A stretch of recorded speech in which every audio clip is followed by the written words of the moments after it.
Let me call this meeting to order, and I have to say, since it's a special meeting, I didn't think about getting all my gavel and our nameplates and stuff, so that's why I'm just doing that. So, okay, so this meeting is called to order, and I appreciate everybody being able to make this special effort to come and do this, but we've been negotiating for actually several months now, about 3 months, on this contract. I expected it to have been in place a while ago, but we hit 2 particular sticking points, and so I'll address those.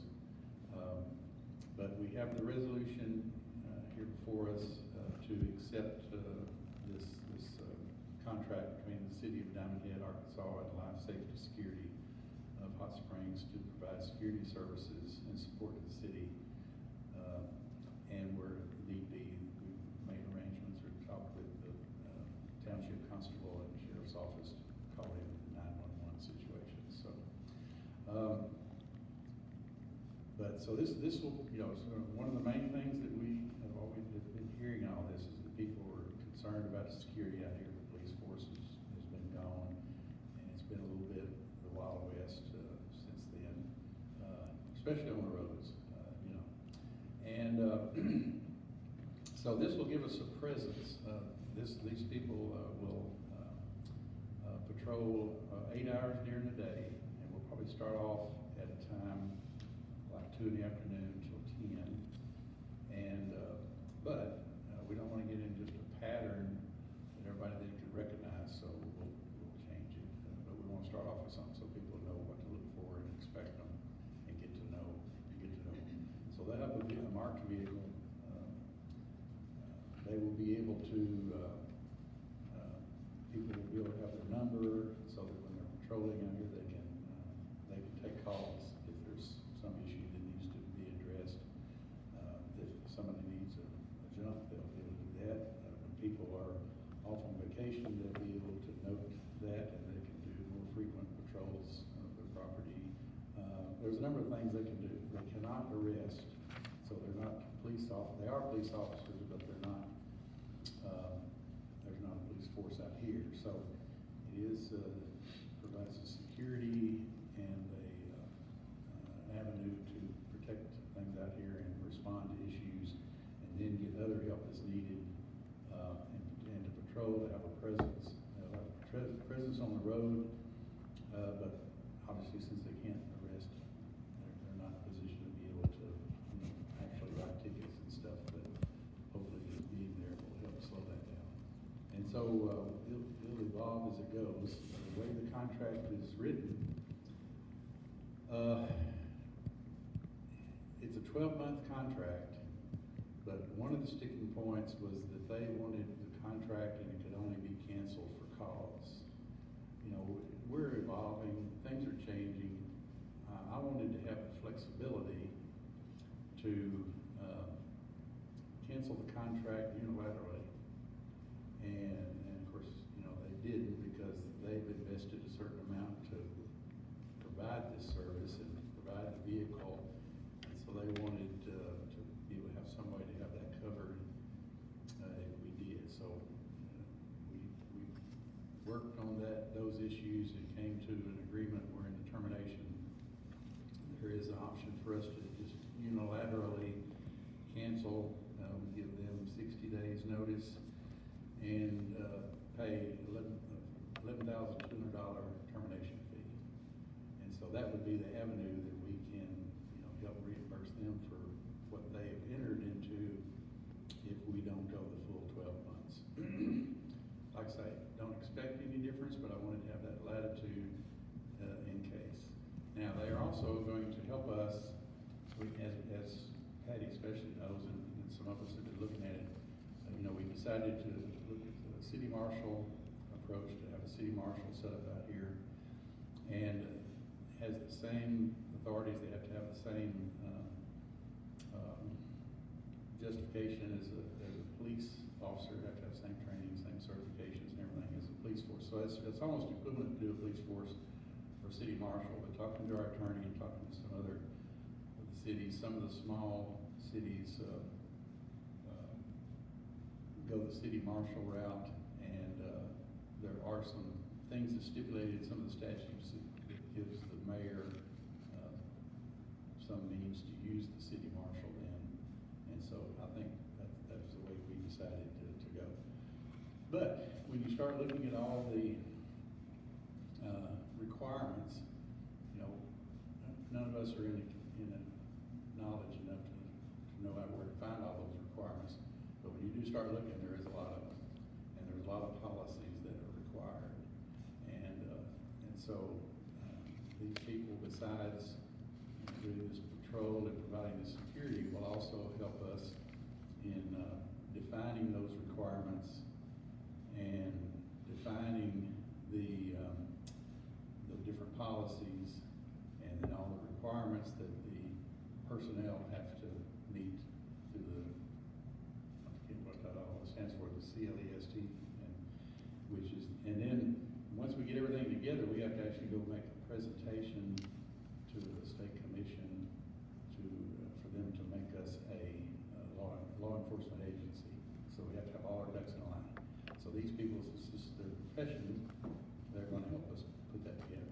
Now, the way we've worked it is we just have that as a separate agreement, not contracted, so it's kind of a handshake thing. And they're just going to do it while they're working this other. But we're going to have dates stipulated and to get that through this year. And the plan is that they're working themselves out of the job, really. This will overlap so that once we do get the things that we need in place for the city marshal and hire a city marshal, then they will continue on contract for 2 months while we're making that kind of transition. And then the contract will end, even if it's not a year. So that's the way that will work. So like I said, the 2 sticking points, one of them was for us to be able to unilaterally cancel. The other is for indemnity. And that was a real sticking point because I didn't want to indemnify them, not knowing what the circumstances were, but their insurance won't allow them to work without that. And so we had a lot of conversations between their attorneys and our city attorney, and he was concerned about the cities having a certain amount of immunity, being a city, and did not want anything that we had written there and done to take away any of that. So they finally worked out wording in there on the indemnity that provides indemnity to them, protects our immunity, and they indemnify us. And so their attorneys was happy with that, our attorney was happy with that, and so I think we can go forward and work with that. So that's what's in there. So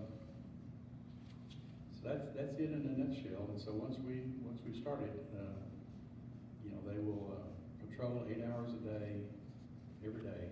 Those times may vary, and I'm hoping that in that phone where we can get a hold of them directly, I'm talking about the patrolling car, that even if it's not when they're here, if somebody has an issue, that they can leave a message, and when they do come for the patrols, they can check those, and so we'll have some processes we'll have to figure out as we go, but they're interested in being seen and being in the community and being an aid, and so we want people to be able to use them when there's something that needs their eyes or their attention and such. There's certain areas too that they can help with, like, you know, again,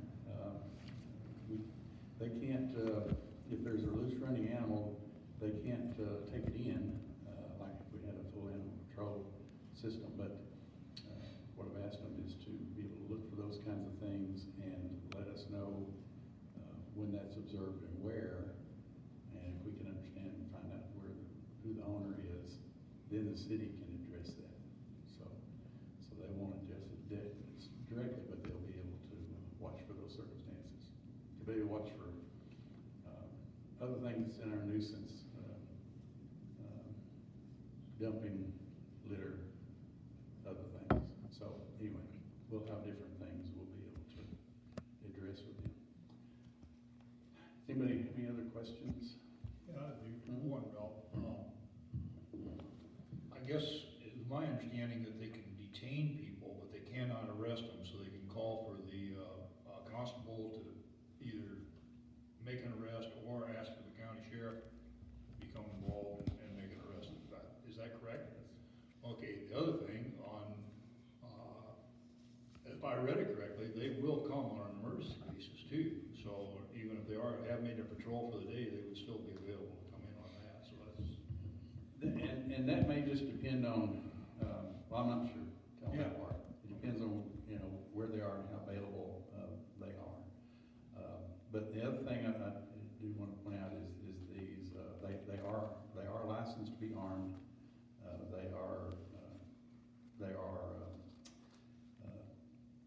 Most of them were acting were deputy sheriff, and the one that will be out here mostly was deputy sheriff, but since he's running for sheriff, he had resigned, and so he will be able to do this, but he's still licensed by the state, so. All been through academy, basically. Oh, yes, everything, but the point is yes, if it's a real emergency, depending on how level of emergency is, they can detain someone until they get a constable or sheriff there, but they cannot arrest them. Okay. Well, and I just wanted to be able to have that discussion before we got to the discussion after a motion, but at this time I would accept a motion to approve this resolution to approve the contract. Move to approve. Second. Okay, Patty and Melanie. So any other questions or discussion then? Okay, all those in favor of approval, raise your hand. Okay, y'all got it. That's passed, and so that was the only item, and what I really wanted to do, you know, we've been trying to get this in place, and so since we finally came to an agreement here, which we then had to pass, now I can sign the contract and pass it back to them, and they need like 48 hours to be in effect. So I'll have to talk to them and see if they'll either start on Sunday or Monday. And so we can then get the word out via our Facebook pages and whatever avenues to let people know. John's talking about having the paper put something in so that it you know, identifies this is happening and going on out here. And then they're going to be at our regular meeting next Thursday. So that will let everybody know that this is in place and kind of what it's going to be available. And then invite them to come next Thursday, and with the personnel that's actually going to be out here, they can explain how they're going to be approaching it and what's going to be going on, and there'll be an opportunity for people to ask questions and understand more about it. So I wanted to go ahead and do this now to get it in place, because I didn't want to do both those things next week. So, yeah, Mel? If you could send me and probably Chris exactly what all you want in an announcement about that, so we can get people to come next week, then I'll put it on the Facebook pages that I don't want to leave anything out that might be. Well, I have to take this up to have it published anyway, and if I can get somebody cornered up there, we can work on getting that in the paper too, get an announcement on it. Anyway, yeah, I can draft something and get to all y'all so that you can use that to go forward with that kind of information. Okay, well, that's all I had. Any other subjects y'all want